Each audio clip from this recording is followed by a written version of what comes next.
offer you any kind of housing or services or nothing? Offered me a ticket, a trespassing ticket. Wow. So they came up to talk to you today? No, I didn't see them today. Okay. Oh.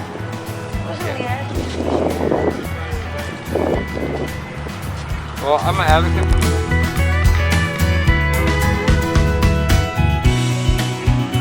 Here we are with Maria. And Maria, how long have you been on the streets for? It's gonna be 2 years this May. Wow. So have you been offered any help for the city man or anybody out here in Stanton? I have, but at the beginning they told me that I will qualify for existing convictions, and then For what again? for because I have diabetes, so it was pre-existing conditions. But Pre-existing conditions. so they say that I was priority, but There you are. You have been home in 3 days.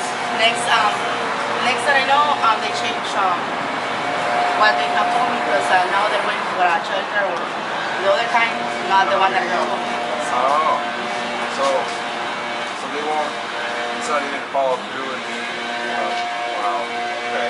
So they tell you guys you have to leave the sidewalk, or what were the police saying today? They come out today? Every day. Every day? Every day, and then it's still the same, it's just like harassing us, pushing us, and taking us from one place to another. And, Yeah. So you think there needs to be more affordable housing? I think so. Yeah. To be done. Yeah. So are you able to work or not right Yeah. now? Yeah. Yeah. I mean, it's kind of hard to for the streets, I'm guessing, right? Yeah. Yeah. And it would be, for me, it would be better, way better just to give me a job Yeah. than to be handing me, like. Yeah. But that's what I want. But sometimes just by the way that as soon as they know that you're on the streets, Yeah. it's a completely new tune, because they always put together homeless with drug addiction or some kind of addiction, Yeah. And sometimes it doesn't have to do nothing to do with that, but Yeah. what can I do? So do you have any addiction? Not really. No. Oh, it's pretty. I used to, I was like to say I'm an addict, but I'm not active right now. I haven't been since 2 years ago. 2 years Yeah. clean? Wow, that's great. Awesome.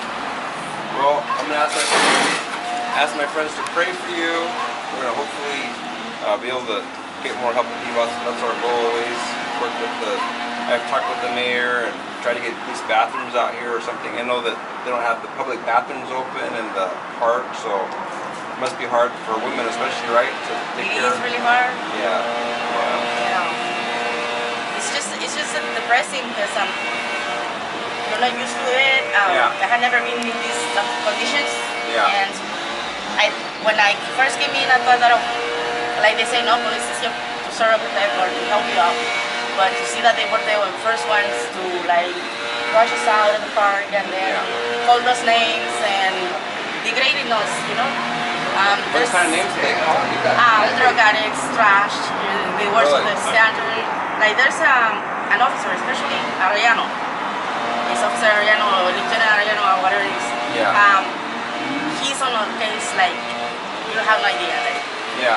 He used to tell, when we're at the park, he used to tell us, if you want to be in the park, get as far as away, as back as you can, because that's where you need to be where the rush is. Because that's what you are. Drug addicts, that's all you're doing. There's drugs, and you are ashamed to stand on. So you should be all the way to the back where nobody can see you. So sometimes it's really hard for you to be, trying to keep up with the day or, all the things, and all of a sudden to hear those words is just something that if you were trying to, like I say, if you were trying to get up, you just say what is, Wow. and it's hard. It's hard because mostly those are the kind words that I can say, but he had called us all kind of names and That was an officer. I think it's the same one that some other ladies told me that he was harassing them, and I went and I found him in his car on got the video of it. And I went with my camera to ask him. I'm not sure he didn't even get out of his car. And see, he's just like in the middle of the night, he has gone 2-3 times that. When everybody's, I admit it, there's some guys that have the music all night long or blaring, but it's not a whole. Sometimes we're trying to rest or something like that, and all of a sudden it's like 2, 3 in the morning. Yeah. He just passes by and he sounds the horn as hard as he can. Yeah. And sometimes it's really bad for me because my nerves and stuff. Yeah. So I get really jumpy and really nervous, and I'm just like that. I get like, you know, Stressful. paranoid, and Yeah. it's just for the fun of it. I already like talked to lady Rebecca. She's from the homeless advocates, and she said that she was gonna file a report, but I think she did. But since I talked to her, he has done that 2 times already, and even worse than before. So like saying, you know, so you can have something to warn me about. So he just gets it because he can. As far as I know, it's just like his way of life, you know. Wow. And it's really sad because as you can see, Arellano, he's Mexican, so it's even worse because it's, you know, people that is getting you down, and it's, you know, diminishing you and, you know, calling you names and just like, he has never, since I have met him, he has never have a kind word for us. Yeah. Or a good look or a smile, nothing. It's always like the worst, you know. Yeah. Even when he talks to us, it's just like, I told you to pick up your trash and get it out of here. Like, you know those words. And just right now, that's what he told us. You shouldn't be here. That's I told him because one of the sprinklers, somebody broke it, so I was swamped all the time, right? So the city came and told me to move my tent, especially. So I have, as you can see, the street is full, so there's no more spaces to put on my tent. So I put it where it's not allowed to be. So he came really early and he started like, whose tent is this? I'm like, mine. He already got the pen and the paper out, and what's your name? I'm like, where do you want me to put it? You know, I had to sleep. So I just put it here overnight. And he's like, whatever the heck you want, but as far as away from here as possible. I'm like, hey, there's no other place approved by the city that we can be, like, at least for the night. And he's like, oh, you have to pick up your trash and like I say, I can't prepare the worst because of, you know, but it was really, really bad, but because there's no other way around that I can be, you know, like, I'm alone right now and it's really hard. Like I say, I have diabetes, I haven't been taking care of it. Yeah. So right now, I don't know if it's my pressure or something that I haven't been feeling like, I feel like if I'm really short, like, and I like get really frustrated easily, and I don't know what's going on, so I get panicky because I can breathe and stuff like that. Yeah. So I'm not okay as I can say. For him to be rushing me and hurry up and now and this and that, so it's just, you can do things you know, just so much, you know. Yeah. But what can I say? That's the way he is, or I don't know what happened, or I don't know his history, but leaders like that, I don't think that's the way he should be approaching people that we have enough problems as it is. Yeah. You know, all kind of problems, and like I say, I have been trying to get a job and stuff, but like I say, once they know that you're homeless, it's like, look how you are, you know, like, and it's really depressing. Like in the morning, we got into a situation with the owners of the business right there where we are, and calling us all kind of names and calling us thieves, and once again, we're homeless because we got drug addicts, losers, streets, and Having nothing to do with high rent or low wages, of course, right? yeah, and besides, like I said, I have always had my apartment, my job, you know, and I guess it's bad decisions, trusting the wrong people or life. I don't know what you want to You call get it. robbed even. Some people get robbed. I did a lot, and the thing is for me is that I trusted my partner at the time, my ex-boyfriend, and he was my divinity, you know. But that was the worst thing that I could have done. But hey, what can I say? I did it, you know. So I'm trying to keep up with whatever it is that I have to, and trying to maintain a positive approach to things. But sometimes it's really difficult, you know. Really, really difficult. Yeah. You just like think if you were like more choices or more like, you know, ways of getting help and how to get, like, I don't know, housing or something more cheaper than it is, because right now it's super difficult to get. Oh, very expensive. Even just like One like bedroom even. 1,200, 1,500. even a roommate it charges Yeah. you what I usually used to pay for a full 2 bedrooms. So Yeah. like I say, without a job and I do knickknacks here and jobs here and there, but nothing stable. So I can't even try to look for a room or something like that. Yeah. And sometimes that's what people don't understand. I mean, don't get me wrong. There's a lot of people that like to be on the streets and that Yeah. have a taste for their life. Yeah. But I find it for myself as the way I was. I find it degrading. It's for me. It gets me down. Yeah. Oh, it's hard. Yeah, it is. So that's what people don't understand. As soon as they see you struggling or something, oh, that's what you want, That's why you're on the streets. That's what you like.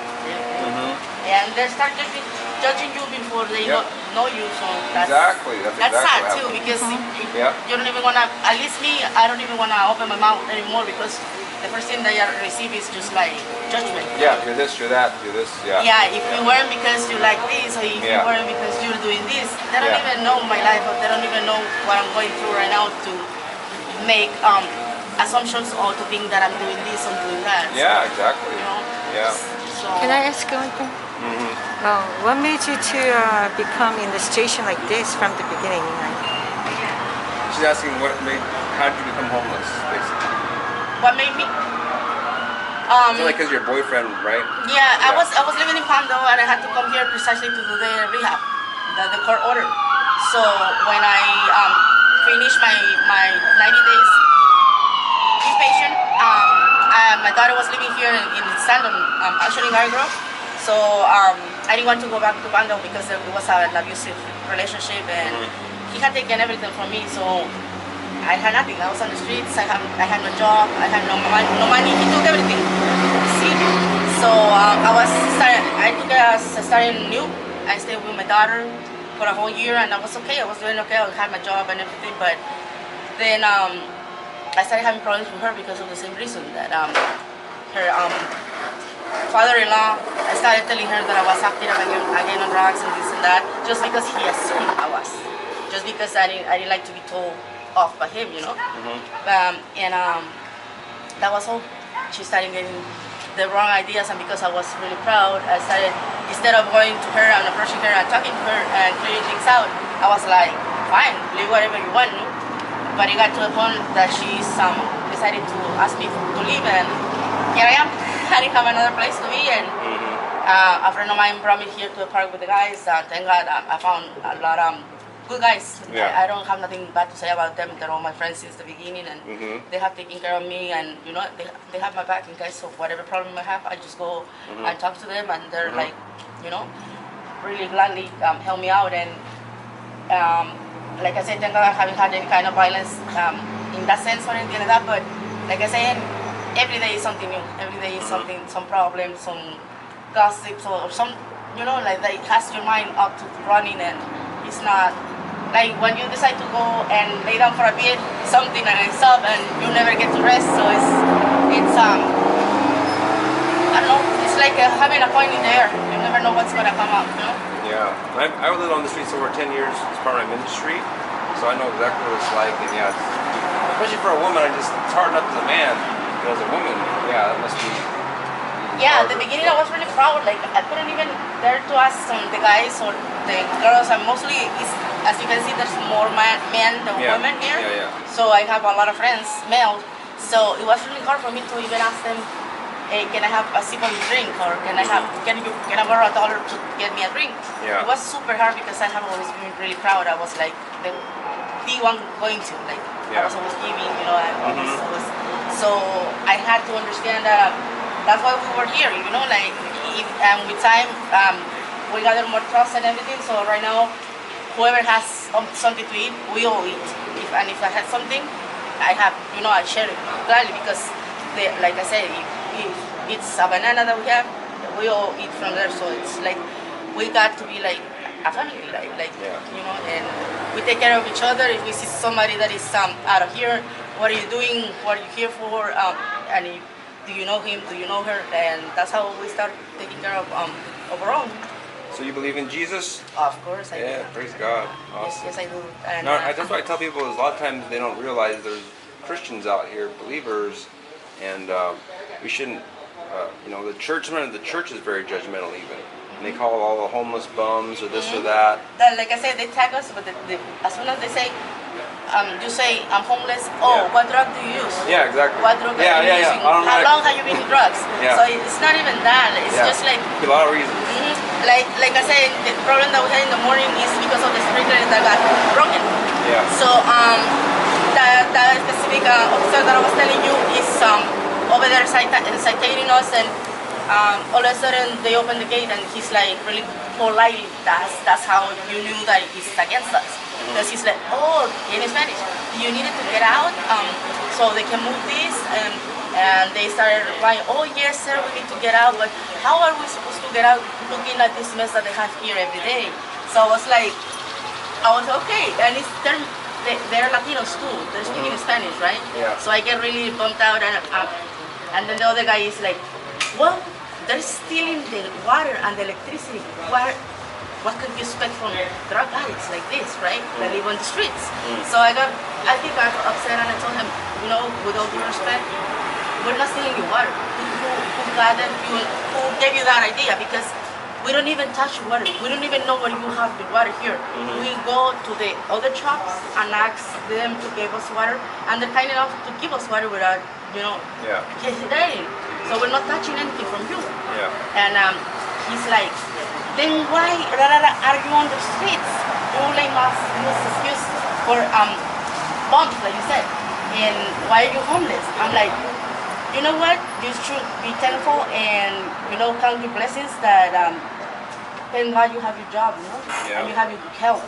And he's like, what do you mean, God? Look at me. I'm 60 years old and I'm like as strong as ever. And if I have anything, I have it by myself, not because God gave it to me. So I was like, what do you say? And he's like, what you hurt? I'm like, you know what? I feel so sad for you. Like, Yeah. God forbids anything happens. Like you say, you're already like, you never know what's gonna happen in the next minute. Right. And a person can be the worst of the worst, but one person that doesn't have God first, and as the pillar of the life, for me it's nothing. Like Yeah, I pride- feel sad for them. Yeah, pride goes before a fall. And Yeah. I gotta wrap the video up. I got not enough time left on my video, but thank you for sharing. We'll try to keep working to get you guys help. But please do share the video. Do join Homeless Advocates for Christ on Facebook, and pray for our sister here and others out here on the streets. Please share the video, like, subscribe, comment, and I hope to hear from you soon. If you want to get involved, let me know. servingjesus99212@yahoo.com. That's the email you can reach me at if you want to get involved and help. It's my blankets, please, make an exception. No. Okay, there's no other laundry all the way onto Euclid, so I wasn't gonna go in the middle at 9 o'clock, right? So, like I said, walking and all stuff, like all the guys here are on the bicycles, but I want to ask you one thing, if it's okay. We have a trust issue, so we don't really, kind of like talk to each other. You know what I'm saying? They all stay inside, and you know what I'm saying? yeah. But then you said earlier, most of the guys here on the street very, caring and helping each other. So you can trust them. Like, I'm not gonna lie to you. Right now I have my little circle of whoever I can really trust. But I can trust them. I can trust them if I have to go in a hurry and leave my things. You know what? I know which ones are the more trusted, and even though I love my friends, I know which one is which one, so I know what to leave with them and what not to leave with them. But I have always been it's gonna sound cocky or something like that, but I have always been a really trusting person. Because I'm the way like that. If you tell me to take care of your purse, as the way you leave it is the way you're gonna find it. So I think everybody's gonna be the same. So I'm always leaving my bags everywhere. I open them for something, and then all of a sudden I turn around and they're still open. And so I have no issue on the. I don't see morbid thinking for other people, because I don't mind them leaving their things in my care. I think everybody's the same. So if you ask around, I have that little fame about the same thing. There has been guys that have come from Euclid, just looking for me because a friend of them is my friend, and oh, go to the certain park and ask for Maria, and you can leave your bags like completely, like safe there. And I just laugh, I just smile and I say, yeah, why not? It has been times that I have 8 or 10, backpacks around, and then somebody comes and they start picking it up. So whenever you need help, you don't know from who you're gonna expect it, and then all of a sudden it's like, oh, hi, how you doing? Remember me?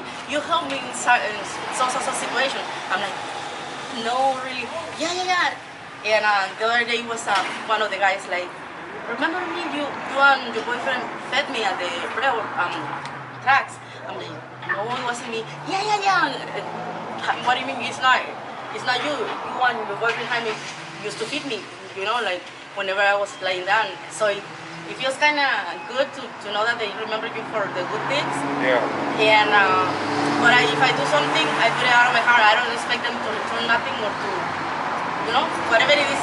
If I have a cigarette, I know the guys that have their addiction, and if it's cigarettes or whatever thing, if I have it at hand, I do help, and even though I don't like it, even though I'm not, I agree with it, I know what it feels like to be, like getting down from a high, especially, or how you hurt it sometimes. So I care more about them as personas than what they're doing, So, but yeah, like you can say like everybody knows who is everybody.